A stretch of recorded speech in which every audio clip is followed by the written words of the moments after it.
to have been a part of changing the lives of 62,000 children and their parents and their grandparents and their siblings is so astonishing. But of course, again, I didn't do that. Wichita, the staff at Rainbows did it. This is a completely different world in terms of what is offered to the disabled than it was half a century ago. We just did not have the facilities or really the mindset of making a real difference in the lives of the disabled. I went to the one place I could think of that might help me, and that was the church where I had grown up. And that is where we started Rainbows, with 5 children, their parents as volunteers, and myself standing together in the church basement. Our funding was fragile. Our structure was fragile. We had nothing except determination.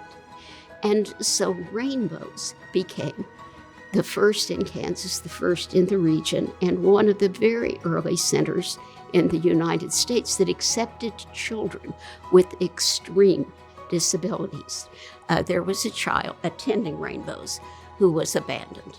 This little boy, Kenny, our son, was 2 years old, and it was certain that he would go to a state institution. I always say that at the end of 6 years, I looked around and realized there were 6 children at the table calling me mom. For me to be able to co-chair this with my son and beautiful daughter-in-law, it's quite a privilege. Growing up with Linda and Phil is kind of like growing up with Mother Teresa and Einstein, a dynamic family of kids through birth and adoption. It was a lot of fun and energy, and they're my heroes.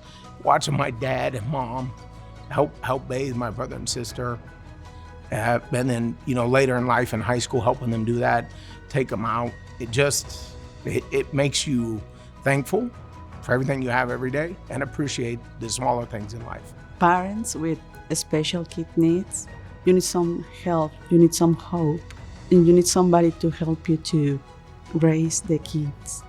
I think we need to keep pushing harder, faster, with more momentum. 50 years ago, I could not have dreamed the magnitude of it. It was worth every bit of effort. If we want to be an advocate for something or someone, the thing that we do is walk with them. We give the best to our children because they are our children. They are Wichita's. They don't belong to the state. They don't belong in an institution. These are our children, and we want to support them. And Rainbows only can do that with your help.